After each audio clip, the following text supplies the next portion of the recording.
Hello दोस्तों। जब भी मैं अपना कोई फैसला टालता हूँ, स्नूज बटन दबाता हूँ, जिम नहीं जा पाता या कभी अपना काम इसलिए पूरा नहीं कर पाया कि मेरा मन नहीं है, तो हर बार आलस्य और प्रोक्रेस्टिनेशन के लिए मेरे पास कोई न कोई बहाना मौजूद होता है। मैं अपने आप को समझा लेता हूँ कि मैं थका हुआ हूँ या फिर यह काम तो बड़े आराम से कल भी हो सकता है। अगर काम में थोड़ा देर भी हो जाए तो क्या फर्क पड़ता है, ठीक है ना। दरअसल आपको फर्क पड़ना चाहिए, क्योंकि अपनी जिंदगी के जिम्मेदार आप ही हैं। कई बार अपनी समस्याओं के जादुई हल के लिए हम प्रोडक्टिविटी बढ़ाने वाले मूल मंत्र, एप्स या जुगाड़ खोजते हैं, लेकिन इसका एक मतलब यह भी निकलता है कि अपनी कमियों का ठिकरा हम बाहरी चीजों पर फोड़ते हैं। जैसे, नहीं, इसमें मेरी क्या गलती है, मेरा लैपटॉप ठीक से काम नहीं कर रहा है, ऐसे में मैं क्या करूं, या ऑफिस में कितना शोर शराबा है, या फिर जब देखो किसी का फोन, किसी का ईमेल, मेरे पास समय ही नहीं रहता। अपनी इस प्रोक्रेस्टिनेशन की आदत से जूझना दरअसल हमारी अंदरूनी लड़ाई है। मेरे पास इसके ढेरों उदाहरण मौजूद हैं। 2013 में मुझे लगा कि मेरा करियर तो ठप हो गया। उसके 2 साल पहले मैंने अपने डैड के साथ एक कंपनी शुरू की थी, लेकिन 2 साल बाद मुझे बेचैनी होने लगी, क्योंकि मैं कुछ और ज्यादा बड़ा करना चाहता था और ज्यादा सीखना चाहता था। तो मैंने थोड़ी फ्रीलांसिंग की, वेबसाइटें बनाई, कॉपी राइटिंग की, कंटेंट मार्केटिंग की और कुछ डिजाइनिंग का काम भी किया, लेकिन इससे कुछ खास नहीं हुआ। क्यों? क्योंकि कभी कोई मुश्किल काम मैंने किया ही नहीं, बल्कि मुश्किल कामों से बचने के बहाने तलाशता रहा। कोई बिजनेस या करियर खड़ा करना मुश्किल काम है, क्योंकि इसमें आपको मुश्किल, थकाने वाले और असंतोषजनक काम करने पड़ते हैं। अगर आपको ग्राहक या काम चाहिए तो कोई आपको लाकर नहीं देगा। इसके लिए आपको खुद जूझना पड़ेगा। अपने बिजनेस को बढ़ाने के लिए कंटेंट मार्केटिंग करें, एक एक ग्राहक तक पहुंचे, नेटवर्क मार्केटिंग करें, या जो भी उपाय आजमा सकते हैं आजमाएं। और अगर आपको कॉर्पोरेट जगत में सफलता की सीढ़ियां चढ़नी है तो आपको दोस्ती का दायरा बढ़ाना होगा, रणनीति बनानी होगी, लक्ष्य से आगे बढ़कर काम करना होगा, और जो कुछ भी आप कर रहे हो उसे अपनी पूरी काबिलियत के साथ करना होगा। आपको यही करना चाहिए। ठीक है, हम में से ज्यादातर लोग यह बात जानते हैं या इनके बारे में आपको पता लग जाता है। काम में सफलता पाने का कोई छिपा हुआ राज नहीं होता। हालांकि हम काम से बचना चाहते हैं, और यही मेरी नजर में काम से बचने के बहाने हैं। आपको अच्छी तरह से पता है कि आपको क्या करना है, लेकिन आप वह करेंगे नहीं। इसके बजाय आप न्यूज वेबसाइट खोलेंगे और बेकार के समाचार पढ़ेंगे, या फिर इंस्टाग्राम फीड देखने लगेंगे, लेकिन किसी तस्वीर को लाइक नहीं करेंगे, क्योंकि आप अपनी जिंदगी से बेजार हैं। फिर आप ऑनलाइन शॉपिंग की website Zara, H&M, Net a Porter, mister Porter या फिर जो भी ऑनलाइन शॉप आपको पसंद है वो देखेंगे। यही या कुछ हद तक अभी भी यही कहानी मेरे जीवन की रही है। मसलन मैं अब एक नई किताब पर काम कर रहा हूँ। मैं जानता हूँ कि यह किस बारे में है और मैंने इसका शीर्षक भी तय कर लिया है, लेकिन लिखना भी मेरे लिए एक मुश्किल काम है। तो मैं इससे राहत की तलाश करता हूँ। मैं ईमेल का जवाब देता हूँ, लेख पढ़ता हूँ, कॉफी पीता हूँ, थोड़ी ऑनलाइन शॉपिंग करता हूँ और अपने बिजनेस को चलाने वाले वही रटे पिटे काम करता हूँ। ऐसा भी नहीं है कि मैं अव्यवस्थित हूँ। ऐसा इसलिए है क्योंकि मेरे अंदर एक लड़ाई चल रही है। स्टीवन प्रेसफील्ड अपनी classic the war of art में इस अंदर के दुश्मन को विरोधी का नाम देते हैं, और इस बारे में उनका कहना है, विरोध करने वाला हमेशा झूठा और गंदगी भरा होता है। मैं हमेशा खुद को यह बात याद कराता रहता हूँ। आप जब भी किसी काम को टालते हैं तो हमेशा उसे कल पर टालते हैं। मैं तो आज भी ऐसा ही हूँ।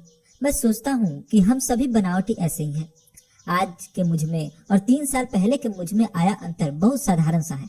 मैं काम करने के ऐसे तरीके पर भरोसा करता हूँ जिसकी मदद से मुझे एक वैभवशाली, खुशहाल और सार्थक जीवन मिल सके। तब मुझे कुछ पता नहीं था कि यह कैसे करना है। मैं बहुत जल्दी हार मान जाता था, एक जगह अटक जाता था, नाखुश और असंतुष्ट रहता था। लेकिन अब मुझे अपने सामने खड़ी चुनौतियों को दूर करने का रास्ता मिल गया है। इसे मैंने कुछ इस तरह किया। मैं रोज ब्रेन पावर बढ़ाने के लिए अभ्यास करता हूँ। मैं अपने दिमाग को अक्सर अनदेखा करता था। बहुत तो नहीं, लेकिन कुछ हद तक मेरा दिमाग कमजोर भी था। इसलिए मैंने अपने आप पर बहुत भरोसा नहीं किया।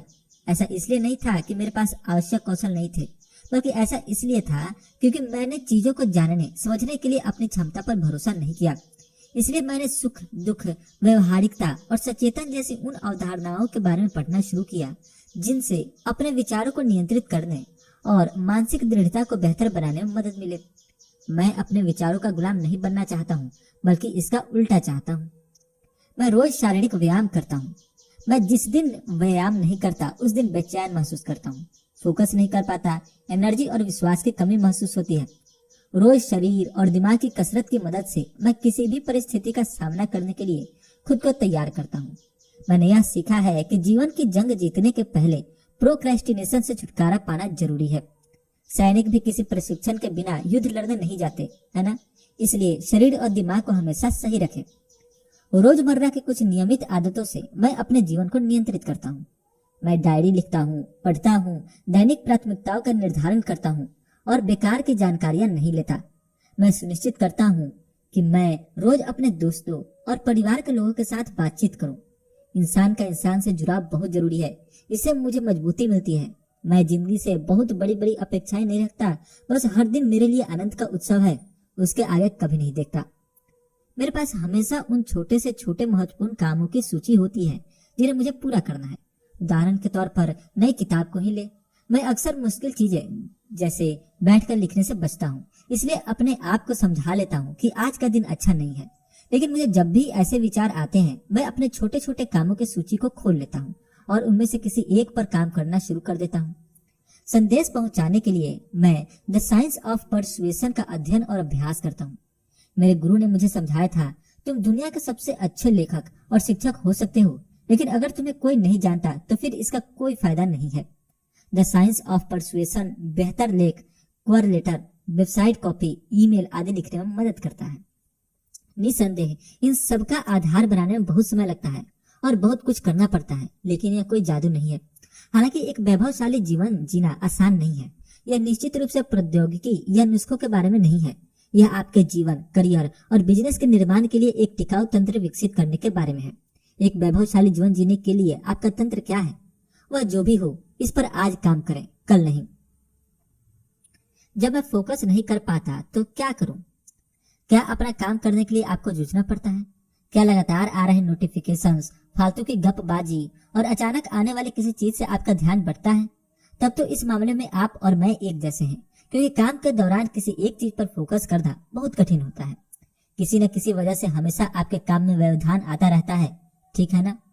कोई दूसरा व्यक्ति, फोन कॉल, कोई मीटिंग, छोटी सी अर्जेंसी, आपकी बिल्ली, किसी अजनबी की बिल्ली। निश्चित रूप से आप इन चीजों पर दोष मढ़ सकते हैं, लेकिन यह कमजोर तर्क है।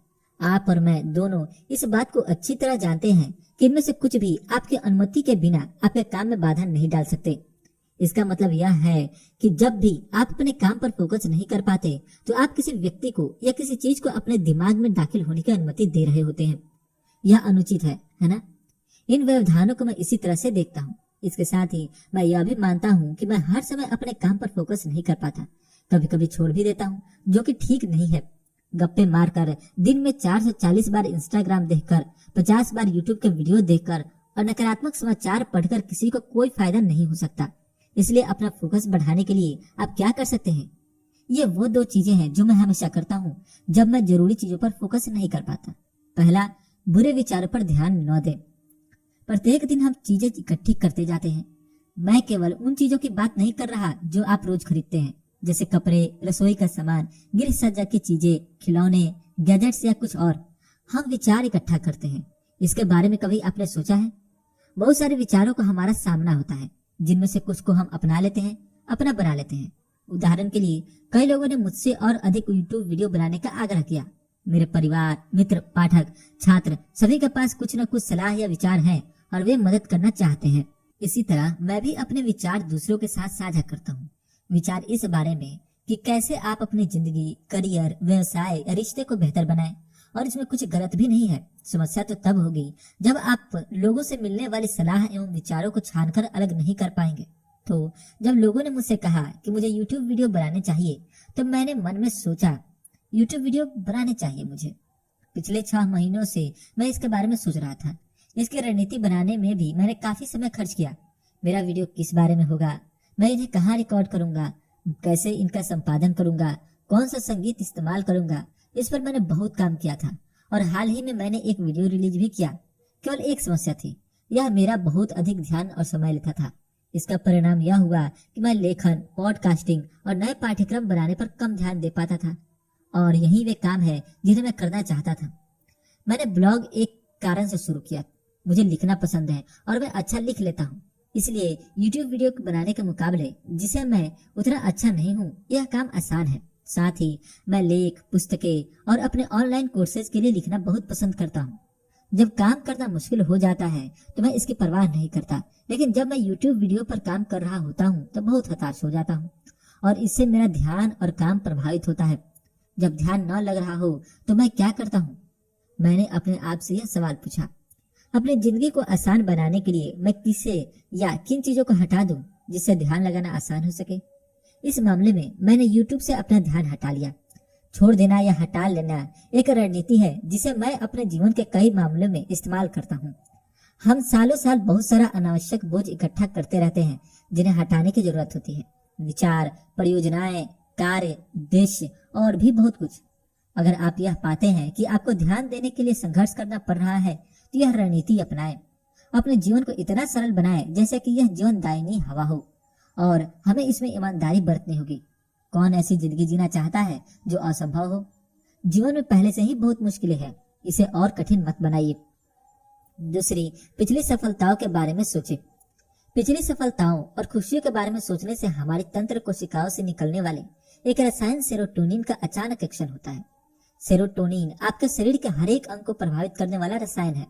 सेरोटोनिन हमारे शरीर के कार्यकलापों में एक बड़ी भूमिका निभाता है, लेकिन यह अवसाद को दूर करने, सेक्स पावर बढ़ाने, मूड को ठीक करने, नींद को नियंत्रित करने और चिंता को व्यवस्थित करने में भी मदद करता है। सेरोटोनिन सामान्य स्वास्थ्य में भी एक बड़ी भूमिका निभाता है, लेकिन यहाँ यह बताया गया है कि सेरोटोनिन आपका ध्यान केंद्रित करने के मामले में क्यों महत्वपूर्ण है। सेरोटोनिन कम आनंद को भी चरम सीमा तक बढ़ाता है। जब सेरोटोनिन की एक्टिविटी घटती है तो इससे आपके फोकस करने की क्षमता पर लंबा प्रभाव होता है। तब आप में अपनी योजनाओं पर काम करने की संभावना कम होती है। यदि आप में फोकस करने की क्षमता नहीं है तो इस बात की बहुत संभावना है कि आप में सेरोटोनिन का लेवल कम है। इसलिए आप बाहर जाना, शराब पीना, शॉपिंग, सेक्स, टीवी देखना या कुछ भी ऐसा है जिससे आपको छोटी खुशी मिलती है करना चाहते हैं। अपने फोकस में सुधार लाने के लिए अपने सेरोटोनिन की सक्रियता बढ़ाएं। सोच से पता चलता है कि व्यायाम से ऐसा किया जा सकता है, लेकिन कुछ और भी है जो सामान्य रूप से महत्वपूर्ण है और काफी आसान है। सरल मानसिक व्यायाम। आपको सिर्फ यह करना है कि आप गुजरी हुई अच्छी घटनाओं को याद करें। UCLA के एक न्यूरो साइंटिस्ट और द अपवर्ड स्पाइरल के लेखक एलेक्स कार्व बताते हैं कि सकारात्मक घटनाओं को याद करना किस तरह आपकी जरूरी बातों पर फोकस करने में मदद करता है। कुल मिलाकर आपको यह करना है कि आप अपने जीवन में घटित सकारात्मक घटनाओं को याद करें। इस मामूली से काम से एंटीरियर सिंगुलेट कॉर्टेक्स, जो कि प्री फ्रंटल रीजन के ठीक पीछे होता है, में सेरोटोनिन का उत्पादन बढ़ जाता है। यही हिस्सा ध्यान को नियंत्रित करता है। जब सेरोटोनिन का स्तर बढ़ता है तो आपका फोकस भी बढ़ता है। अंततः यही आपको करना चाहिए। मुझे पता है कि यह बहुत हल्की बात लग रही है, लेकिन जब कुछ गलत हो तो उसे ठीक करना ही होता है। जब मैं फोकस नहीं कर पाता हूँ तो पहले मैं इस बात को स्वीकार करता हूँ कि मुझे ये समस्या है जिसका हल खोजना जरूरी है। कुछ लोग बिना समस्या को स्वीकारे काम करते रहते हैं। नहीं, हर 2 मिनट पर फोन चेक करना सामान्य नहीं है। नहीं, हर समय गप्पे मारना ठीक नहीं है। हर समय बोर होना ठीक नहीं है। अपने जीवन पर फोकस करें। जो आपके लिए महत्वपूर्ण है उस बारे में सोचें, फिर वे चीजें करें और विचलित न हो। अपने मार्ग पर टिके कर रहे। प्रोक्रेस्टिनेशन को कैसे हराएं? आधुनिक जीवन शैली में शुरुआत से ही प्रोक्रेस्टिनेशन हमारी आदतें होती है। Herodotus, Leonardo da Vinci, Pablo Picasso, Benjamin Franklin, Eleanor Roosevelt जैसी कई ऐतिहासिक हस्तियों ने बताया है कि प्रोक्रेस्टिनेशन कैसे हमारी सफलता को बाधित करने वाला शत्रु है। प्रोक्रेस्टिनेशन के बारे में अब्राहम लिंकन का एक कथन मेरा मनपसंद है, जो कुछ इस तरह से है। आज अपनी जिम्मेदारियों को टालकर आप कल उनसे बच नहीं पाएंगे। प्रोक्रेस्टिनेशन के बारे में मजेदार बात यह है कि हम सब जानते हैं कि यह गलत है। प्रोक्रेस्टिनेशन करना किसे पसंद आता है? शायद किसी को भी ऐसा करना अच्छा नहीं लगता है, मुझे भी नहीं। लेकिन फिर भी प्रोक्रेस्टिनेशन मेरे जीवन का एक अंग बन चुका था। जब मैं कॉलेज में था तो हर सेमेस्टर में मेरे साथ यह हुआ करता था। हर सेमेस्टर के शुरुआत में मैं इस ग्रह का सबसे सुस्त इंसान होता था। मस्त रहना, घूमना फिरना, जिंदगी के मजे उठाना वाकई बहुत मजेदार वक्त होता था। वह मुझे किसी भी तरह का कोई तनाव महसूस नहीं होता था। लेकिन परीक्षा से सप्ताह भर पहले मैं घबरा जाता था। मैं अपने आप से पूछना शुरू कर देता था, अरे यार, पहले क्यों नहीं शुरू किया? और तब मैं अपना सबसे बेढंगा रूप देखता था। रेड बुल की कैंस के ढेर के साथ कमरे में खुद को बंद कर मैं पढ़ाई करता था और अंदर ही अंदर घबराता रहता था। रिसर्च से पता चलता है कि जब आप प्रोक्रेस्टिनेट करते हैं तो कुछ देर के लिए जरूर आपको अच्छा लगता है, लेकिन आने वाले समय में लंबे समय तक आपको इसका खमियाजा भुगतना पड़ता है। यह बात बहुत मायने नहीं रखती कि आप प्रोक्रेस्टिनेट क्यों करते हैं। कुछ लोगों को डेडलाइन के दबाव में काम करना अच्छा लगता है, जबकि कुछ लोग विफलता के डर से काम को अंतिम समय तक के लिए टालते रहते हैं। प्रोक्रेस्टिनेशन करने वाले लोगों के मामले में एक बात तो कॉमन है कि उन्हें इसकी कीमत चुकानी पड़ती है। अमेरिकन साइकोलॉजिकल सोसाइटी जर्नल में प्रकाशित डायन टाइम्स और रॉय बर्मिस्टर के बहुत चर्चित अध्ययन में प्रोक्रेस्टिनेशन के परिणाम के बारे में चर्चा की गई है। ये परिणाम निम्न विषयों से संबंध है: अवसाद, अंधविश्वास, आत्मविश्वास की कमी, चिंता और तनाव। प्रोक्रेस्टिनेशन ऐसे ही नहीं हो जाता, यह आप में आत्म अनुशासन की कमी दर्शाता है। बहुत से शोधकर्ताओं ने तो प्रोक्रेस्टिनेशन को शराब पीने और ड्रग्स लेने के बराबर माना है। यह गंभीर है, मैंने इसे वर्षों झेला है। कॉलेज से बाहर आने के बाद के वर्षों में मुझे काम शुरू करने और खत्म करने में काफी संघर्ष करना पड़ा। प्रोक्रेस्टिनेशन दरअसल एक ऐसी आदत है जो आपके सिस्टम में बस घुस जाती है और इसे अपने सिस्टम से बाहर निकालना इतना आसान भी नहीं है। जब भी मुझे कोई नया बिजनेस आइडिया आता है या मैं कुछ नया शुरू करना चाहता था तो मैं इस तरह से आगे बढ़ता था। जब भी मुझे कोई नया विचार सूझता या मैं कोई नया लक्ष्य निर्धारित करता तो शुरुआत तो जरूर होती, लेकिन उसके साथ साथ चीजें बिगड़ने भी लगती थी। शुरुआत करने के बाद मैं घोर असमंजस की स्थिति में फंस जाता था। ध्यान भटकना, दूसरे नए विचार, नए अवसर तलाशना, असफलताएं, खुद से नकारात्मक बातें करना जैसी चीजें मेरे रास्ते में आने लगती थी। परिणाम हमेशा की तरह वही, तुम कुछ भी नहीं कर पाओगे। मेरे हिसाब से डायना टाइम्स और रॉय बर्मिस्टर के अध्ययन की मुख्य खोज इस प्रकार है। प्रस्तुत साक्ष्य बताते हैं कि प्रोक्रेस्टिनेशन की प्रवृत्ति के लोग उस समय तक मस्त रहते हैं जब तक काम के डेडलाइन का दबाव उन्हें काम करने के लिए परेशान नहीं करता। इस नजरिए से प्रोक्रेस्टिनेशन आत्मनियंत्रण की कमी से पैदा होता है और प्रोत्साहन के बाहरी तत्वों पर निर्भरता हो जाती है। आत्मनियमन, आत्मनियंत्रण तथा इच्छा शक्ति ऐसी चीजें हैं जिनका हम जरूरत से ज्यादा आकलन करते हैं। हम सोचते हैं, हाँ बिल्कुल, मैं 3 सप्ताह में एक उपन्यास लिख लूंगा। अपनी समझ में हम सब विलक्षण बुद्धि वाले और मानसिक रूप से मजबूत हैं, लेकिन जब काम सामने आता है तो हम सोच में पड़ जाते हैं। और अगर आप प्रोक्रेस्टिनेशन करने वाले हैं तो जरूर ही अपने काम को टालेंगे। यह बात छोटे बड़े सभी कामों पर लागू होती है। हर कोई अपने कंफर्ट जोन से बाहर निकलने से डरता है, इसलिए तो इसे कंफर्ट जोन कहा जाता है। कोई बड़ा कदम उठाने के लिए जिगर चाहिए, लेकिन बिलों का भुगतान करने, बॉस के लिए कोई प्रिंट आउट लेने, टैक्स जमा करने जैसे छोटे छोटे कामों के लिए बहुत हिम्मत की जरूरत नहीं होती। सच तो यह है कि आप जो कुछ भी छोटा या बड़ा करने की कोशिश कर रहे हैं उसका प्रोक्रेस्टिनेशन से कोई वास्ता नहीं है। वह बाद में भी हो सकता है ना? मेरे हिसाब से काम को पूरा करना ऐसा होता है। किसी काम के आरंभ और अंत में एक पल आता है जिसे मैं प्रोक्रेस्टिनेशन की ढलान कहता हूँ, जब आप ध्यान भटकाने वाली किसी चीज की तरफ मुड़ जाते हैं। और ठीक यही पल है जब आप अपनी प्रोडक्टिविटी छोड़ देते हैं। आप किसी काम की शुरुआत करते हैं, आप में जोश भी है और आप ध्यान भी केंद्रित कर रहे हैं, लेकिन फिर कुछ समय के बाद आप सोचते हैं थोड़ी देर के लिए समाचार पढ़ा जाए, या बस केवल एक चीज से शुरू होता है। फिर आप सोचते हैं मुझे गेम ऑफ थ्रोन्स का एक एपिसोड भी देख लेना चाहिए। उसके बाद यूट्यूब पर एक वीडियो और उसके बाद दूसरा, और फिर थोड़ी देर इंस्टाग्राम पर ब्राउजिंग, और बस यही होता ही चला जाता है। इसका खात्मा एक जोरदार धमाके के साथ होता है।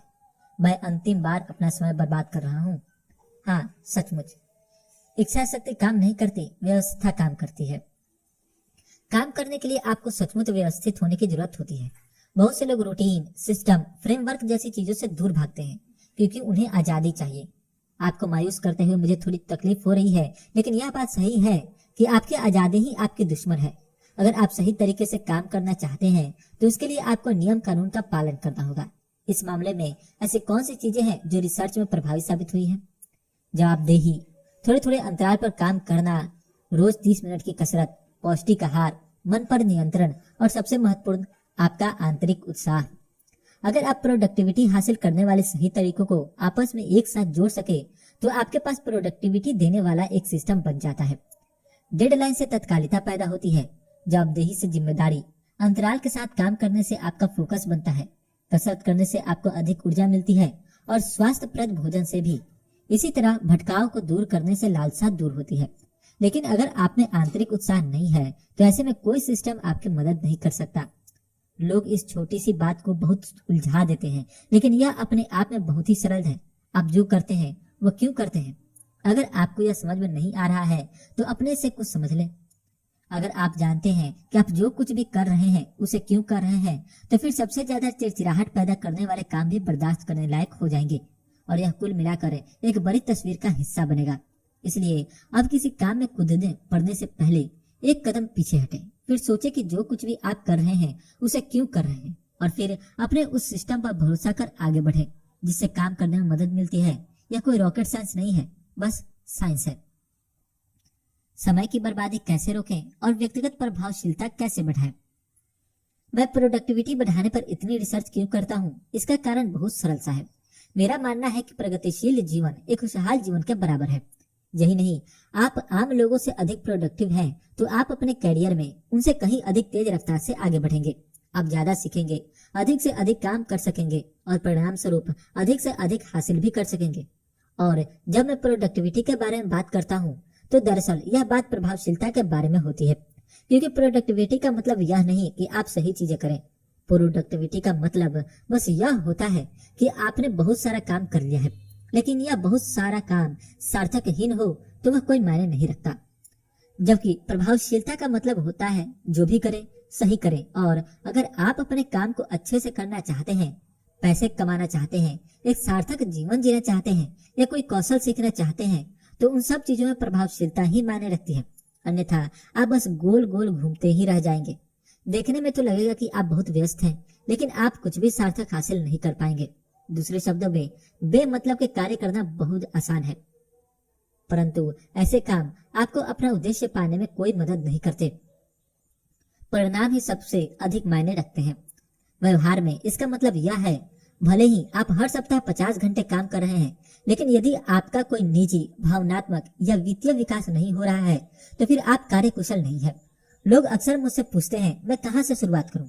उनके इस सवाल का जवाब देने के लिए मैं अपने एक अभ्यास प्रोक्रेस्टिनेट जीरो के बारे में बताना चाहता हूँ। यह अभ्यास मैंने पीटर ड्रकर की किताब द इफेक्टिव एग्जीक्यूटिव से लिया है। मेरे हिसाब से ड्रकर प्रभावशीलता बढ़ाने पर आधारित पठन पाठन में अग्रणी और सबसे बढ़िया विचारक हैं। इन दिनों आप जो भी किताबें, लेख, प्रोडक्टिविटी बढ़ाने वाले टूल्स या ऐप देखते हैं, उनमें से बहुत सारे कहीं न कहीं पीटर ड्रकर से प्रभावित हैं, जिन्हें निजी प्रभावशीलता जैसी अवधारणा को दुनिया के सामने लाने के लिए जाना जाता है। आगे द इफेक्टिव एग्जीक्यूटिव से एक अभ्यास है जिसे मैंने थोड़ा सा बदल करके थोड़ा और सरल बना दिया है। आप खुद को और अधिक प्रभावशील बनाने के लिए इसे इस्तेमाल कर सकते हैं। चरण 1, अपने समय को जानें। मैं अक्सर लोगों को कहते सुनता हूँ, मुझे पता ही नहीं चलता मुझ में कहाँ कमी है और मैं प्रोक्रेस्टिनेट करता हूँ। ऐसे लोगों से मेरा एक सवाल है, क्या आप अपने समय को जानते हैं? यदि आप अपने समय का लेखा जोखा नहीं रखते तो आप न तो प्रोक्रेस्टिनेशन को रोक सकेंगे और न ही अपनी प्रोडक्टिविटी बढ़ा सकेंगे। यदि आप अपने समय का बेहतर प्रबंधन करना चाहते हैं तो आपको यह जानना पड़ेगा कि आपका समय कहाँ खर्च होता है। इस मामले में आप अपनी याददाश्त पर भरोसा नहीं कर सकते। अगर मैं आपसे पूछूं कि एक सप्ताह पहले ठीक इसी समय आप क्या कर रहे थे तो आप क्या जवाब देंगे? आप अब यहाँ से शुरुआत करते हैं। आप अपने समय के बारे में किस तरह जान सकते हैं? इसके लिए एक एक्टिविटी लॉग रखें। अपने क्लाइंट्स के साथ सेशन लेने से पहले ही मैं अक्सर उन्हें 2 सप्ताह का एक्टिविटी लॉग रखने के लिए कहता हूँ। एक्टिविटी लॉग दरअसल हूबहू वही है जैसा आप सोच रहे हैं, आपके पूरे दिन में हर घंटे की गतिविधियों का हिसाब किताब। यह बहुत मायने नहीं रखता कि आपने किस खास तरीके से अपना एक्टिविटी लॉग बनाया है। यह बस यह महत्वपूर्ण है कि आपको अपने कम से कम 2 सप्ताहों का लेखा जोखा रखना है। इससे आगे बढ़कर आप अपने पूरे 1 महीने की गतिविधियों का हिसाब किताब रखेंगे। मैं अपनी डेस्क पर बस एक पेन और एक नोटपैड रखता हूँ। हर 1 घंटे पर मैं अपने द्वारा किए गए काम और समय को दर्ज करता हूँ। नोटबुक को नजर के सामने रखिए ताकि आपको लिखना याद रहे। दूसरा चरण, अपने अनुत्पादक कामों की पहचान करें। यह चरण बहुत दरअसल सरल है। यह मुझे आपसे बस एक ही प्रश्न पूछता है। अपने लॉग में से बार बार होने वाली गतिविधियों पर एक एक कर नजर डालिए। यदि आप उन्हें न करें तो क्या होगा? यदि आपका उत्तर है क़यामत आ जाएगी तो फिर कुछ भी न बदलें। लेकिन यदि आपका उत्तर है कोई फर्क नहीं पड़ेगा तो आपके हाथ सोने की खान लग जाएगी। हम सब ऐसी गतिविधियां करते रहते हैं जिनका नतीजा शून्य होता है। मैं ऐसी गतिविधियों को समय की बर्बादी कहता हूँ। तीसरा चरण, समय बर्बाद करने वाले कामों को हटाएं। वाह, ये हुई ना बात। जानिए कि आपका समय कहाँ जाता है। अब अपने जीवन के गैर जरूरी कामों में से महत्वपूर्ण कामों की पहचान करें और समय बर्बाद करने वाले फिजूल के कामों को बाहर करें। आसान है ना? हाँ, और अगर आप अति कार्य कुशल बनना चाहते हैं तो नियमित रूप से अपना लॉग रखें।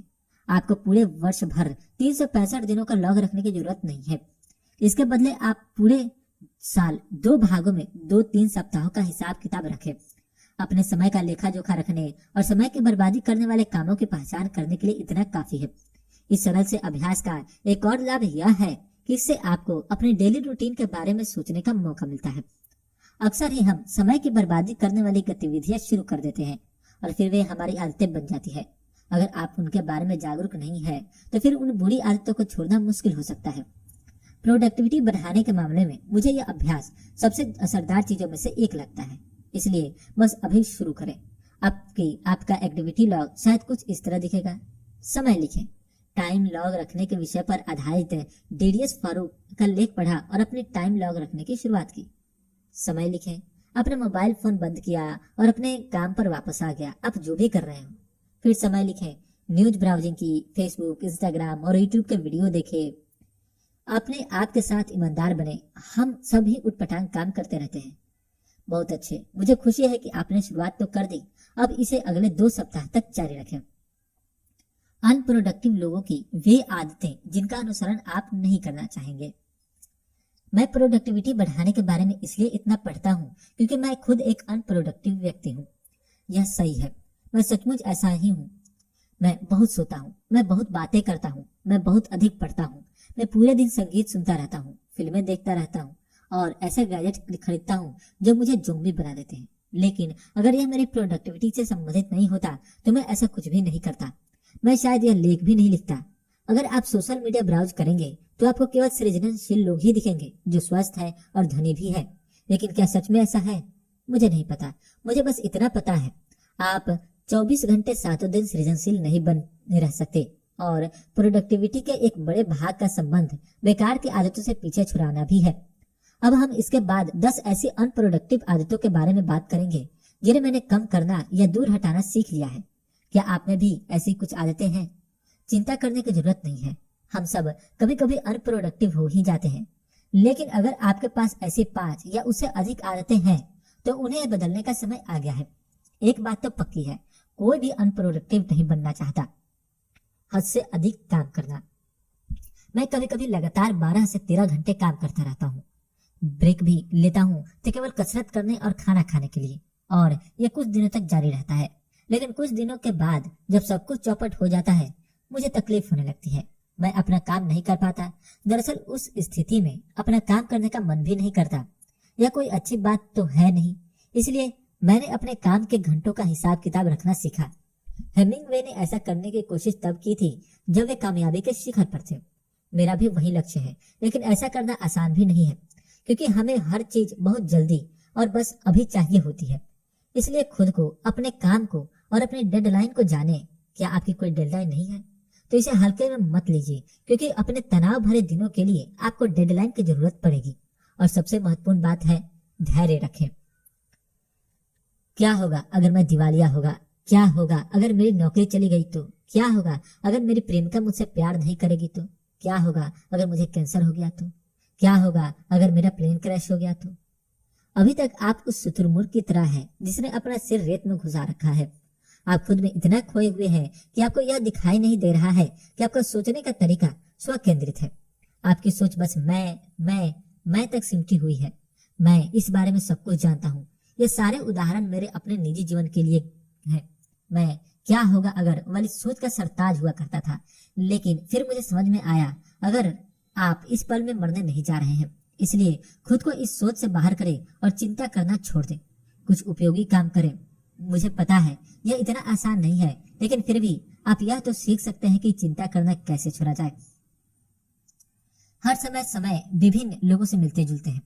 क्या आपको कभी ऐसा लगता है, मैं इसकी बात क्यों सुनूं, या यह क्या जानती है? मुझे तो नहीं पता, शायद आपसे ज्यादा।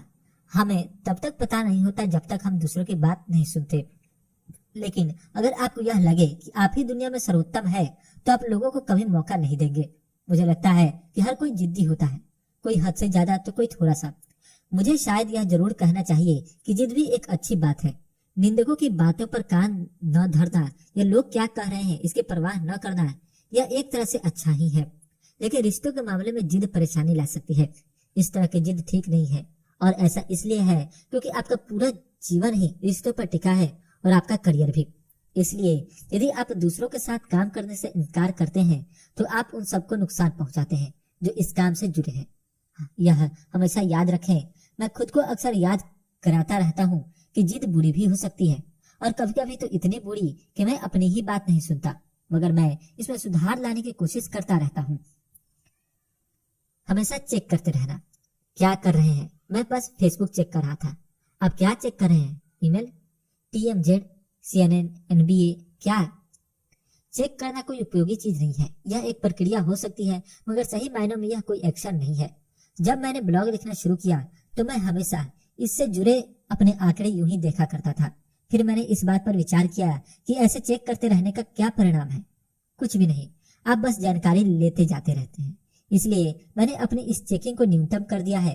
मैंने अपने फोन में से सारे न्यूज और सोशल मीडिया ऐप्स डिलीट कर दिए हैं। मेरे फोन में ईमेल तक नहीं है। अगर ऐसा नहीं होता तो मैं यह सब चेक करता ही नहीं रहता। मैं ऐसा चाहता नहीं हूँ। मैं अब बस अपना ईमेल तभी चेक करता हूँ जब मुझे किसी ईमेल का जवाब देना होता है। चेकिंग एक आदत है जिसे आप कभी पूरी तरह से छोड़ नहीं सकते। मैं अभी भी NBA फॉलो करता हूँ क्योंकि मुझे यह पसंद है। चेकिंग नामक बुराइयों में से बस एक दो ऐसी बुराइयों को चुनें जिन्हें आप सचमुच पसंद करते हैं और बाकी को छोड़ दें। ऐसा करके आप कुछ कहीं गवा नहीं पाएंगे। जिंदगी से भागना। 2 साल पहले तक जब भी मुझे तनाव महसूस होता था तो मेरे मुंह से उठपटांग बातें निकलती थी। मुझे कुछ पीना है या मुझे छुट्टी पर जाना है। और जब कभी मेरे काम या मेरे रिश्तों में इस तरह की बातें आती तो मैं ऐसा दिखावा करता था कि वे परेशानियां हैं ही नहीं। कभी कभी मैं इन पर बात करने के लिए समय भी लेता था, लेकिन समस्या की जड़ें बहुत गहरी थी। उस समय मुझे न तो अपनी नौकरी पसंद आती थी, न रिश्ते, और न ही वह शहर जहां मैं रहता था। सच पूछिए तो मुझे अपनी जिंदगी ही नहीं पसंद आती थी। तो क्या मैं हालात को बदल पाया? नहीं। मैं हमेशा उन परेशानियों से भागता रहा। परेशानियों से भागकर जिंदगी का सामना करने के लिए कुछ हद तक ताकत मिल सकती है, लेकिन आप और मैं दोनों ही यह बात अच्छी तरह जानते हैं कि समस्या तब तक नहीं जाएगी जब तक आप उसे जड़ से उखाड़ कर नष्ट न कर दें। मैंने बामुश्किल यह तरीका सीख लिया है और इन दिनों मैं समस्याओं से उनके बड़ा होने से पहले ही निपट लेता हूँ। बहुत से लोग ना कहने से डरते हैं। शायद वे सामने वाले को मना नहीं कर पाते, या शायद ना शब्द से ही असहज महसूस करते हैं। मुझे नहीं पता, लेकिन सच पूछा जाए तो इसे बहुत फर्क नहीं पड़ता है। अगर फर्क पड़ता है तो इससे अगर आप हाँ कहते ही जा रहे हैं तो आप किसी और की जिंदगी जी रहे हैं। एक बार इसके बारे में सोचें, इसके अंदर तक जाएं। हम सबको पता है कि यह बात सच है। हमारा तो समय भी हमारे नियंत्रण में नहीं है। तो क्या आप अपनी जिंदगी पर पूरी तरह से नियंत्रण चाहते हैं? अगर हाँ, तो फिर लाख चीजों के लिए न कहें और उन चीजों के लिए हाँ कहें जो वाकई आपके लिए मायने रखती है। हाँ, आपकी याददाश्त तो एक हाथी की है, या फिर आप इतने स्मार्ट हैं कि आपको सब कुछ याद रहता है। सही है ना? बिल्कुल गलत। अपने विचार, काम आदि को लिखकर नहीं रखना मूर्खता है, क्योंकि अगर आप अपनी याददाश्त पर भरोसा कर रहे हैं तो कहीं न कहीं अपने दिमाग की शक्ति बर्बाद कर रहे हैं। और जब आप चीजों को लिख कर रखते हैं तो दिमाग की ताकत दूसरी चीजों के लिए बचा कर रख पाते हैं, जैसे कि समस्याओं का हल निकालना। यह सच में उपयोगी है और आपके करियर को आगे ले जा सकता है। अगर आप डायरी लिखते हैं तो और भी अच्छी बात है, लेकिन मैंने देखा है कि बहुत से लोगों को डायरी लिखने का काम पसंद नहीं आता है, इसलिए मैं इसे सिर्फ नोट करना कहता हूँ। तो यह लेख पढ़ते समय आपने क्या नोट किया? अपने साथ कठोरता। मुझे कुछ नहीं होता, यह सोच गलत है। क्यों? क्योंकि आज सुबह आखिर आप अपने बिस्तर से बाहर निकले हैं, है ना? हाँ, तो फिर आप बधाई के पात्र हैं, क्योंकि आपने जिंदगी की एक मुश्किल चीज को आसान कर दिखाया है। खुद पर गर्व करें, क्योंकि बिस्तर से बाहर निकलकर आप जो कुछ करते हैं वह आपकी उपलब्धि ही तो है। व्यक्तिगत शिक्षा को नजरअंदाज करना। वाह, मेरा कॉलेज खत्म हो गया, पुरानी किताबों से पीछा छूटा। अगर आप ऐसा सोचते थे भले ही बहुत साल पहले, तब तो आपको वाकई चिंता करने की जरूरत है। ऐसा कौन है जिसने कोई एक चीज सीखने के बाद सीखना बंद कर दिया हो? मुझे तो यह नहीं समझ में आता कि इस तरह का आइडिया हम अपने दिमाग में आने ही क्यों देते हैं।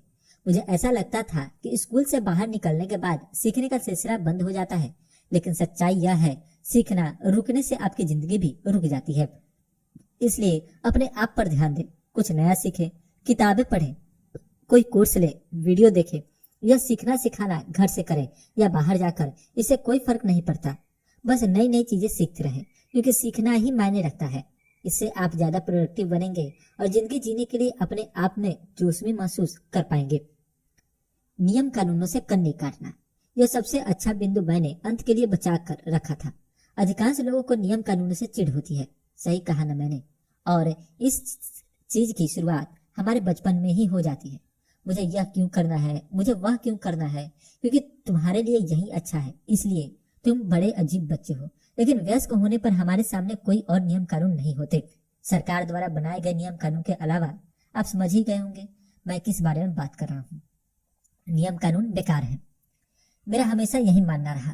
मुझे लगता था कि मैं तो बिल्कुल स्वच्छंद हूँ, लेकिन मैं मूर्ख था। दरअसल नियम कानून जिंदगी की सबसे अच्छी चीज है। बिना नियम कानूनों के हम सब जानवर ही बनकर रह जाएंगे। और जब प्रोडक्टिविटी बढ़ाने की बात आती है तो सबसे पहला नियम होता है नियम कानून पर चलना। अगर आप नियम कानून के बिना चलना चाहते हैं तो कोई बात नहीं, अपनी मर्जी का करें, लेकिन यह भी याद रखें कि जिंदगी कोई फाइट क्लब नहीं है। सच पूछा जाए तो नियम कानून हमारी समस्याएं सुलझाने के लिए होते हैं और उनमें से अधिकतर हमारे जीवन को अधिक उपयोगी बनाते हैं। विज्ञापन के क्षेत्र में 25 साल से अधिक का तजुर्बा रखने वाले और मैडमैन के सह निर्माता जोश वाल्टमैन ने यह बात अपनी किताब सेड्यूसिंग स्ट्रेंजर्स में कुछ इस तरह से रखी है। किसी समस्या को सुलझाने के लिए पाबंदियों और स्वच्छंदता का एक अजीब सा मिश्रण चाहिए।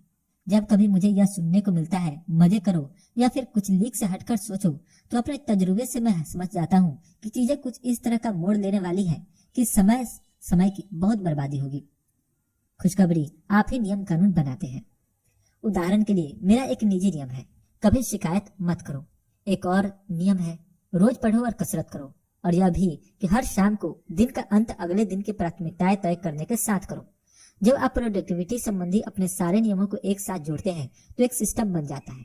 देखा, और सिस्टम सब कुछ बदल देता है। स्मार्ट, बेहतर और अधिक प्रभावकारी तरीके से काम करने के लिए मैं अपने सिस्टम पर भरोसा करता हूँ। मुझे यह समझने में इतने साल लग गए कि सिस्टम एक अच्छी चीज है, और कुछ और साल लग गए अपना एक सिस्टम बनाने में, लेकिन जो बना वह सचमुच दमदार था। क्योंकि इस वजह से मैं अब एक प्रोडक्टिव इंसान बन चुका हूँ। किसी अनप्रोडक्टिव जने के लिए यह एक बहुत बड़ी बात है ना? हर शाम 30 मिनट के इस अभ्यास से आपकी जिंदगी की गाड़ी चल पड़ेगी। एक व्यस्त दिन गुजरने के बाद काम समेटना और फिर रात की अच्छी नींद के लिए खुद को तैयार करना बहुत चुनौतीपूर्ण होता है। अक्सर ही मैं देर रात तक काम करता हूँ और कभी कभी पढ़ता हूँ या कोई टीवी शो देखता हूँ। और जब आप सोना चाहते हैं तो आपको नींद नहीं आती, क्योंकि आपके दिमाग में ऐसी बहुत सारी बातें गूंज रही होती है जिन्हें आप उस समय पसंद नहीं करते। यह कोई छिपी बात नहीं है कि बहुत से लोगों को अनिद्रा का सामना करना पड़ता है। नेशनल स्लीप फाउंडेशन के अनुसार 45% अमेरिकी कहते हैं कि पिछले 7 दिनों में कम से कम एक बार अधूरी या खराब नींद के कारण उसकी दिनचर्या पर बुरा असर पड़ा है। हमारी शाम इतनी महत्वपूर्ण क्यों है? सुबह के लिए तो आपके पास एक तय रूटीन है, दिन भर का कैलेंडर बना हुआ है और आप दिन गुजारने का इरादा भी रखते हैं। लेकिन अगर आप में ऊर्जा की कमी है तो फिर इसका मतलब हुआ कि आप कुछ भी प्रोडक्टिव नहीं कर रहे हैं। पिछले 6 महीनों के दौरान मैंने सुबह और शाम के लिए अलग अलग बहुत तजुर्बे किए हैं। मैंने पाया कि सुबह में किए गए अभ्यास जीवन में लागू करने में बहुत आसान होते हैं, मगर उन्हें छोड़ना भी बहुत आसान होता है। हम जब थके हुए मन के साथ जागते हैं तो फिर अपनी उन आदतों पर लौट जाते हैं जो बहुत मददगार नहीं होती। और इन सब का अंतिम परिणाम क्या होता है? आप हारने लगते हैं और जिंदगी जीतने लगती है।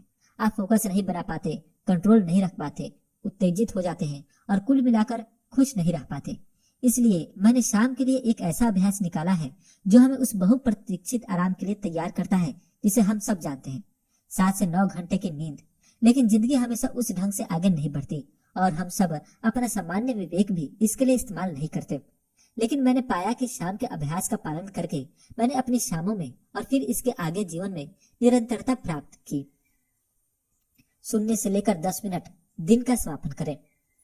मैं हर रोज दिन के अंत में अपने दिन के बारे में 10 मिनट विधिवत ढंग से लिखता हूँ। कुछ वाक्यों में मैं यह लिखता हूँ कि मैंने क्या किया, क्या सीखा और वह सब कुछ जो याद रखने लायक होता है।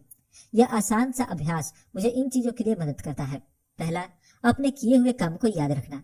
हालांकि सुनने में मूर्खतापूर्ण लगता है, लेकिन हम अक्सर भूल जाते हैं कि हमने क्या किया। दूसरा, अपनी प्रगति की समीक्षा करना और देखना कि मैं चीजों को उस ढंग से कर पा रहा हूँ जिस ढंग से करना चाहिए। मैंने यह अभ्यास जिम रॉन से सीखा है। वह कहते हैं, हर दिन के अंत में आपको अपने परफॉर्मेंस का टेप प्लेबैक करना चाहिए। इसका परिणाम यह होगा कि आप या तो आत्म प्रशंसा करेंगे या फिर आपको आत्मग्लानि होगी। ऐसा करना बहुत आसान है। नया दिन शुरू करने से पहले पिछले दिन का विधिवत अंत करें। इस तरह नया सप्ताह शुरू करने के पहले पिछले सप्ताह का विधिवत अंत करें और फिर हर महीने हर साल ऐसा ही करें। सुनने में तो आसान लगता है ना? यह उन सरल विचारों में से एक है जो आपके जीवन पर जबरदस्त प्रभाव डालते हैं। 10 से लेकर 20 मिनट आने वाले कल को कैलेंडर की समीक्षा करें। यह बहुत जरूरी है। जब आप सवेरे उठते हैं तो आपके मन में यह बात होती है कि आज आपका दिन कैसा गुजरेगा। क्या आज आपकी कोई महत्वपूर्ण मीटिंग है? हो सकता है कोई डेडलाइन होगी। क्या काम पूरा करना है? आप कब कसरत करेंगे? क्या बहुत दबाव डालने वाले काम भी हैं? उनसे आप कैसे निपटेंगे? यह सरल सा अभ्यास आपका सारा तनाव और चिंताएं दूर कर देता है। अधिकतर चिंताएं अनसुलझी समस्याओं से पैदा होती है और अक्सर हम उन समस्याओं के बारे में सोचते हैं जो दरअसल होती ही नहीं है। लेकिन जब आप खुद से कहते हैं, मैं सुबह 10 या 11 बजे समस्या X पर काम करूंगा, तो फिर आपकी चिंता दूर हो जाती है और फिर ऐसा कुछ भी नहीं बचेगा जिसे आपको शाम को देर तक करना पड़े। बस आराम से बिस्तर पर जाएं और समस्या सुलझाने को आने वाले कल के लिए बचा कर रख दें, जब आपका दिमाग तरोताजा हो। 20 से लेकर 25 मिनट अपने कपड़ों को तैयार करें। ओह, सब व्यर्थ है। नहीं, मैं अपने दिमाग पर फालतू का बोझ नहीं डालना चाहता। देखिए, आपका दिमाग भी एक तरह की मसल है और कुछ हद तक काम लेने के बाद आपके दिमाग की क्षमता भी कम हो जाती है, जिसका मतलब यह हुआ कि उसके बाद आपके निर्णयों की गुणवत्ता भी कम होने लगेगी। इस स्थिति को डिसीजन फैटिग कहते हैं। लेकिन मुझे शाम को इसकी फिक्र नहीं होती क्योंकि मैं सोने जा रहा हूँ और मेरा दिमाग रिचार्ज हो जाएगा। हाँ, छोटे मोटे निर्णय लेने से कोई खास फर्क नहीं पड़ेगा, लेकिन ये छोटे मोटे अतिरिक्त निर्णय आपकी सुबह की प्रोडक्टिविटी पर प्रभाव डालेंगे। जब आप यह सोचना शुरू करेंगे कि आज मैं क्या पहनूं, तो फिर क्यों ना आप अभी ही अपनी पोशाक तय कर लें ताकि आपको सुबह इसके लिए अपनी बहुमूल्य मानसिक ऊर्जा खर्च न करनी पड़े। 25 से लेकर 30 मिनट तक विजुअलाइज करें। चूंकि मैं अपने कैलेंडर को पहले ही देख चुका हूँ, इसलिए मुझे पता है कि मेरा दिन कैसा होगा। तो फिर अगला कदम है अगले दिन की कल्पना विस्तार से करें। चार्ल्स डुहिग ने अपनी नई किताब स्मार्टर फास्टर बेटर में इस अभ्यास के बारे में चर्चा की है। डुहिग लिखते हैं कि कैसे अत्यधिक प्रोडक्टिव लोग अपने दिन की कल्पना अधिक विस्तार के साथ करते हैं। मैं इस अभ्यास को शाम को करना पसंद करता हूँ क्योंकि जब मैं सुबह जागता हूँ तो मैंने जो कल्पना की है वो सब कुछ याद रहता है। इसका परिणाम होता है बस अब और आलस्य या स्नूजिंग नहीं। आपको विश्वास नहीं होगा कि पहले मैं किस हद तक स्नूज बटन दबाया करता था। पहले मैं इतना ज्यादा स्नूज किया करता था कि मेरे फोन का अलार्म भी उसके सामने बेकार हो जाता था। हरदम स्नूज करने वाले शायद अच्छे से समझते हैं कि मैं किस बारे में बात कर रहा हूँ। हरदम स्नूज बटन दबाने वालों को लगता है कि आप जीत गए। दरअसल होता इसका उल्टा है। स्नूजिंग हारने वालों के लिए है। लेकिन मैं अब कुछ भी नहीं गवाता हूँ क्योंकि मैं हर शाम को 30 मिनट का यह विजुअलाइज करता रहता हूँ। परिणाम स्वरूप सोते समय मुझे कोई तनाव नहीं होता और जब जागता हूँ तो पूरे फोकस के साथ। मुझे पता होता है कि अपने दिन को कामयाब बनाने के लिए मुझे क्या करना है और इस अभ्यास की मदद से मुझे यही हासिल करना है। अगर आप अपने जीवन में सचमुच सुधार लाना चाहते हैं तो हर शाम को 30 मिनट का यह अभ्यास आपके लिए ROI आपके निवेश से प्राप्त लाभ साबित हो सकता है। इसलिए आज रात ही इसे आजमाएं और देखें और सुबह जागने पर जब आप अपनी जिंदगी की गाड़ी को आगे बढ़ाने को तैयार मिले तो आश्चर्य न करें। इंटरनेट से दूर रहने से क्यों आपका फोकस बढ़ता है? आधुनिक जीवन बहुत अच्छा है। आप अपने घर के अंदर हो या बाहर हर समय इंटरनेट से जुड़े हैं। आपके स्मार्टफोन की मदद से पूरी दुनिया आपकी उंगलियों पर है। कितना अच्छा लगता है सुनने में, है ना? नहीं, अधिकांश लोग दरअसल प्रौद्योगिकी का इस्तेमाल नहीं करते बल्कि प्रौद्योगिकी उनका इस्तेमाल करती है। ऐप, गेम, वीडियो, लेख, विज्ञापन, टीवी शो, इन सबको आपका ध्यान पाने के लिए ही डिजाइन किया गया है।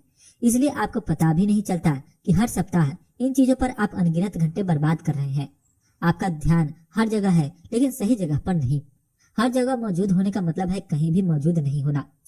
क्या आपने कभी सोचा है एक एपिसोड खत्म होने के बाद नेटफ्लिक्स का अगला एपिसोड अपने आप ही 2-3 सेकंड में क्यों शुरू हो जाता है? और जब ऐसा होता है तो आप सोचते हैं क्यों छोड़ा जाए, एक और एपिसोड देख लेते हैं। यही बात यूट्यूब पर भी लागू होती है। आपके हिसाब से क्या उनके सारे सुझाव अच्छे होते हैं? दरअसल वे सब आपको बांध कर रखते हैं और यह नियम हर प्रकार के कंटेंट पर लागू होता है। वीडियो, एपिसोड, लेख, गेम, राउंड, मूवी, आप जो कहें अगला वीडियो जरूर होता है। मजे की बात यह है कि अधिकतर लोग जो इस तरह के लेख पढ़ते हैं उन्हें पता होता है कि फोकस की कमी ठीक नहीं होती है और हाल के वर्षों में तो ध्यान भटकने के दुष्प्रभाव पर बहुत सारे शोध पत्र और किताबें भी लिखी गई है। रिसर्च से यह पता चलता है कि ध्यान का भटकाव अधिक तनाव, उच्चतम स्तर की कुंठा, समय के दबाव और अधिक प्रयास करने की जरूरत से जुड़ा हुआ है। पूरे ध्यान से काम करना मुश्किल है क्योंकि हमारा ध्यान हमेशा भटकता रहता है। यह आपकी गलती नहीं है, तकनीक आपके दिमाग में घुसकर बैठ जाती है, आपको एक उपभोक्ता, कंज्यूमर बनाकर छोड़ देती है। इसलिए आप इंटरनेट या टेक्नोलॉजी का इस्तेमाल करने से खुद को रोक नहीं पाते। मैं शर्त लगाता हूँ कि आपने इसे पहले आजमाया होगा। मैं बेवजह घंटों तक कभी ब्राउज नहीं करूंगा। हाँ बिल्कुल, तो फिर क्या कारगर होगा? हाल ही में मैंने एक सिस्टम की मदद से प्रोक्रेस्टिनेशन को छोड़ने के बारे में लिखा है। उस पूरे सिस्टम में सबसे महत्वपूर्ण भाग यह है, खुद को इंटरनेट से अलग करें। और इसे करने का केवल एक ही कारण है, किसी भी चीज की अति बुरी होती है, यहाँ तक कि अच्छी चीजों की भी। हद से अधिक कसरत, आप हद से ज्यादा थक जाएंगे। हद से अधिक प्यार, लोगों का दम घुटने लगेगा। हद से अधिक काम, आप परेशान हो जाएंगे। हद से अधिक खाना, आपका वजन बढ़ जाएगा। हद से अधिक पानी, आप जी नहीं पाएंगे। तो फिर इंटरनेट पर इतना अधिक समय क्यों? यह सवाल मैंने 2 साल पहले अपने आप से पूछा था। मुझे कोई जवाब नहीं मिला। इसलिए मैंने सोचा कि जब मैं हर काम संतुलन से करता हूँ तो फिर इंटरनेट का संतुलित इस्तेमाल क्यों नहीं? तुरंत ही मुझे समझ में आ गया कि इंटरनेट के इस्तेमाल में कोई संतुलन नहीं हो सकता।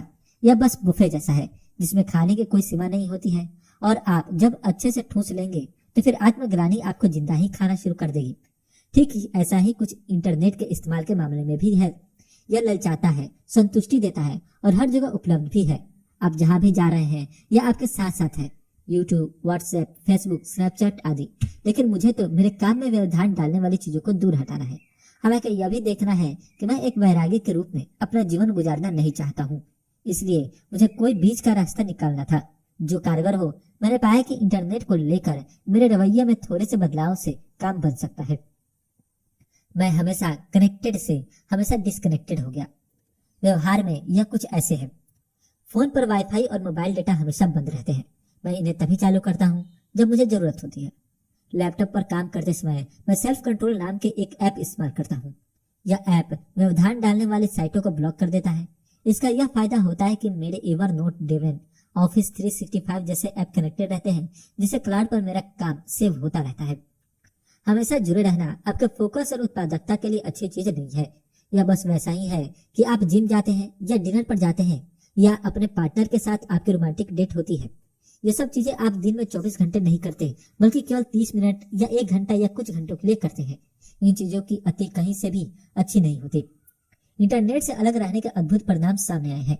अब मुझे दिन में 500 बार अपना स्मार्टफोन, ईमेल या न्यूज देखने की बेचैनी नहीं होती।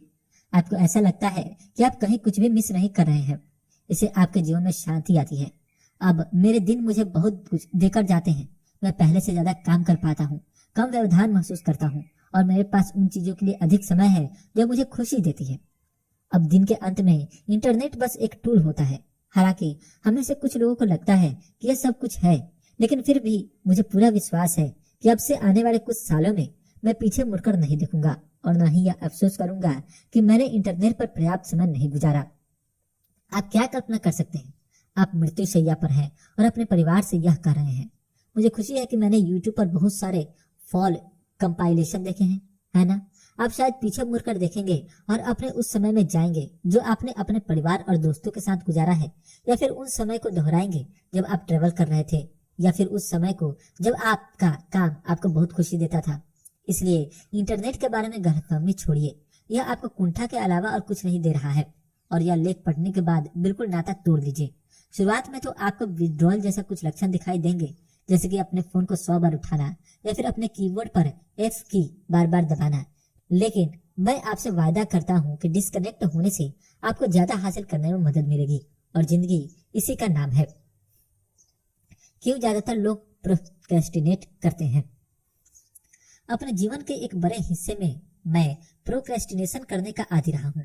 जब मुझे 16 साल की उम्र में अपनी पहली समर जॉब मिली तो मैंने काम न करने के लिए सब कुछ किया। मुझे एक टेलीकॉम कंपनी में इनसाइड सेल्स का काम मिला था और मुझे अपने क्लाइंट्स को मोबाइल कॉन्ट्रैक्ट बेचने होते थे।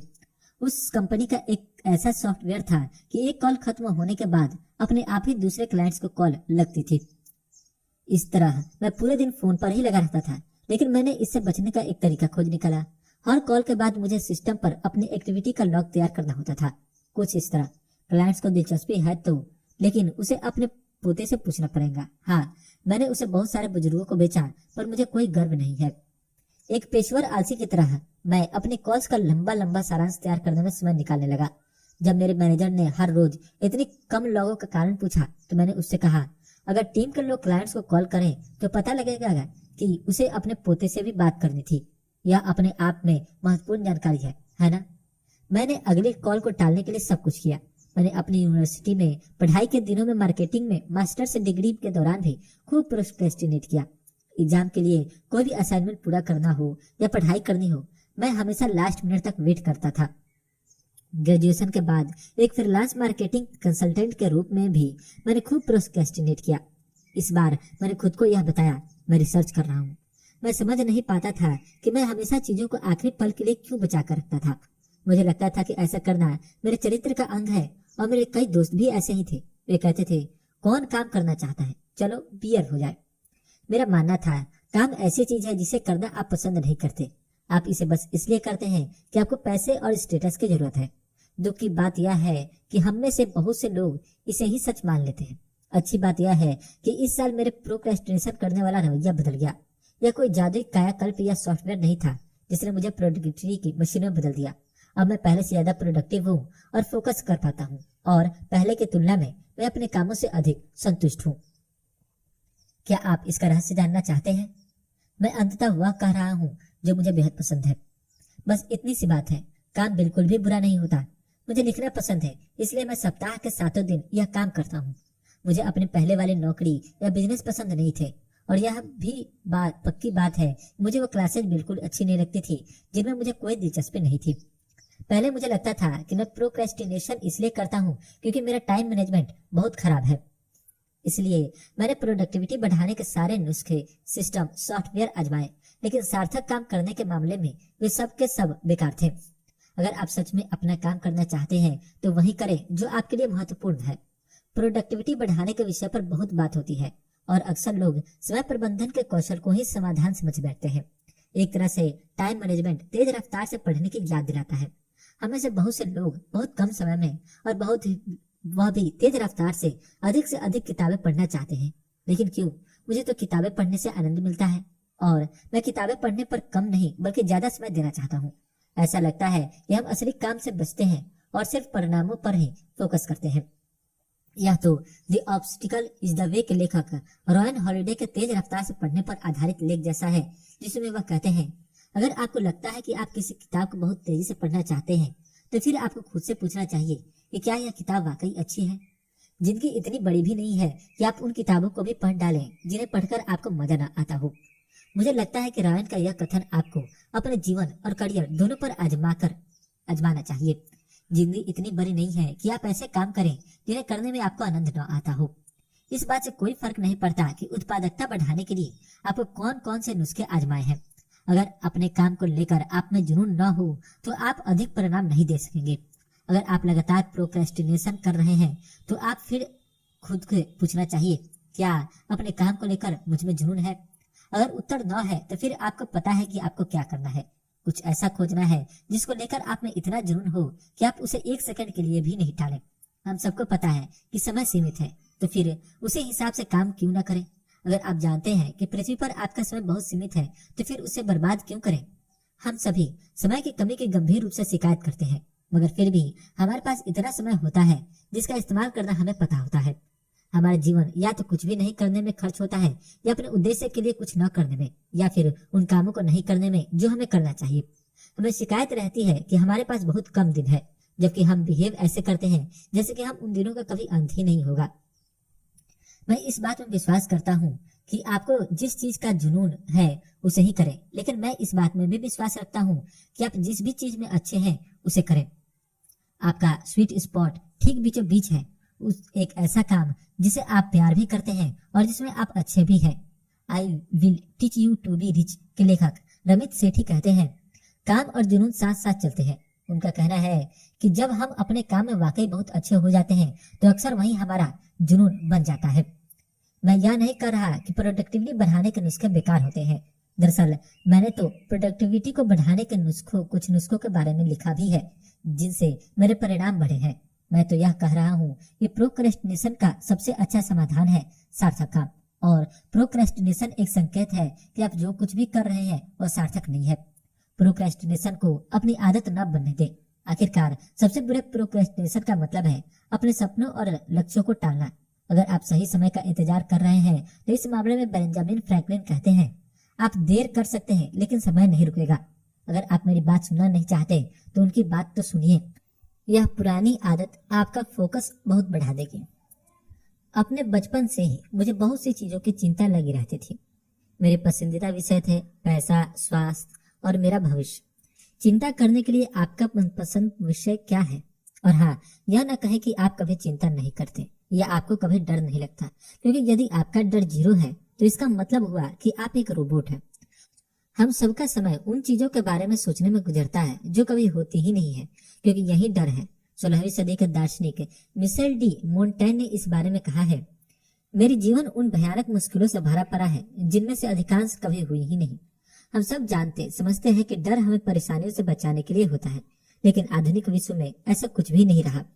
आजकल के समय में डर बस ऐसा कुछ है जो आपके दिमाग पर कब्जा जमाए रहता है। हमारे विचारों पर डर, चिंताएं और तनाव इतने हावी हो जाते हैं कि हम अपने लक्ष्य पर फोकस नहीं कर पाते। मेरे निजी अनुभव के अनुसार एक संपूर्ण जीवन का आपके पास मौजूद संसाधनों या अवसरों से कोई संबंध नहीं है। यह तो बस इस बात को जानने के बारे में है कि आप क्या चाहते हैं और उसे कैसे हासिल कर सकते हैं। इसलिए आपको हर रोज फोकस करने की जरूरत है। बिना काम के कोई भी लक्ष्य प्राप्त नहीं किया जा सकता। इसलिए मैं आपको एक ऐसी पुरानी आदत के बारे में बताना चाहता हूँ जो समय की कसौटी पर खरी उतरी है। इस आदत ने बार बार अपनी उपयोगिता साबित की है। मंत्र अपनाने की शक्ति। मैं कोई आध्यात्मिक व्यक्ति नहीं हूँ। मैं संयोगों और भाग्य में विश्वास रखता हूँ। मैं ऐसी किसी आध्यात्मिक ऊर्जा में यकीन नहीं रखता जिसे हम देख नहीं सकते। मैं बहुत नास्तिक व्यक्ति हूँ, लेकिन मैं बहुत व्यवहारिक भी हूँ।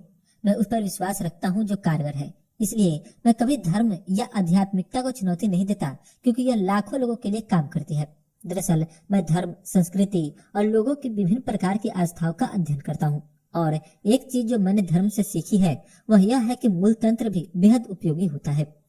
हम में से अधिकतर लोगों ने इसके बारे में सुना है, लेकिन इसे इस्तेमाल करने की बात तो दूर, यह बहुत कम लोगों के पास ही है। आखिर मंत्र है क्या? मुझे इंटरनेट पर इसकी एक अच्छी परिभाषा मिली जो इस प्रकार है। मंत्र संस्कृत में एक पवित्र उच्चारण, एक संख्यात्मक ध्वनि, एक शब्दांश, शब्द या स्वर या शब्दों का समूह होता है। आस्था रखने वालों के अनुसार उसमें मनोवैज्ञानिक तथा आध्यात्मिक शक्तियां होती है। मंत्र सदियों से किसी न किसी विचार शब्दों में मौजूद है। आप इसे हिंदू धर्म, बौद्ध धर्म, ताओवाद और ईसाई धर्म में पाएंगे। मैंने पाया है कि पूरी दुनिया में लोग डर दूर करने या फोकस बढ़ाने के लिए किसी न किसी मंत्र का इस्तेमाल करते हैं। इस बात से कोई फर्क नहीं पड़ता कि किसने सबसे पहले वह मंत्र इस्तेमाल शुरू किया। फर्क इस बात से पड़ता है कि यह प्रभावशाली है या नहीं। मूल मंत्र अपनाने के मामले में मेरे पसंदीदा व्यक्ति है फ्लॉयड मेवेदर। हाँ, बॉक्सर मेवेदर। हो सकता है उनका व्यक्तित्व ऐसा है कि लोग या तो उनसे प्यार करते हैं या नफरत। उन्हें फिर भी अब तक का सर्वश्रेष्ठ बॉक्सर माना गया है। सर्वश्रेष्ठ में से एक नहीं बल्कि सर्वश्रेष्ठ। उनका 50-0 का रिकॉर्ड है और वह कभी भी हारने के करीब नहीं आए। उनकी सफलता का मूल मंत्र निश्चित तौर पर उनकी विलक्षण प्रतिभा, लेकिन उस व्यक्ति का काम करने का तरीका थोड़ा सनकीसा है। वे बचपन से ट्रेनिंग ले रहे थे। मैं बरसों से उन्हें फॉलो करता आ रहा हूँ। मुझे उनकी गाड़ियों या उनकी दौलत से कोई मतलब नहीं है। मैं उनके ट्रेनिंग के वीडियो देखता हूँ ताकि उसमें से कुछ सीख कर अपने जीवन में लागू कर सकूं। इस तरह के परिणाम देने वाला व्यक्ति जरूर ही अच्छे ढंग से काम करता होगा, इस बात से आप इनकार नहीं कर सकते। कुछ साल पहले मैंने कुछ नोटिस किया जो पहले तो मुझे प्रचार लगा। मेवेदर हमेशा इस मुहावरे को दोहराया करते थे, हार्ड वर्क, डेडिकेशन। मुझे तो यह किसी कंपनी का स्लोगन लगता था। वह कहते हैं कि वह इन शब्दों को भारी भरकम बैग, स्पीड बॉल और पैड पर काम करते समय और दौड़ते समय भी दोहराया करते हैं, कभी कभी दूसरे क्रम में। मेवेदर के मंत्र के बारे में जानकर मैंने अपना भी एक मंत्र इस्तेमाल करना शुरू किया। मैं हमेशा से सोचता था कि यह कुछ ऐसा है जैसे योगा करने वाले शायद जैन बनने के लिए करते होंगे। क्या आपने कभी मुझे सुखासन में फर्श पर बैठे और या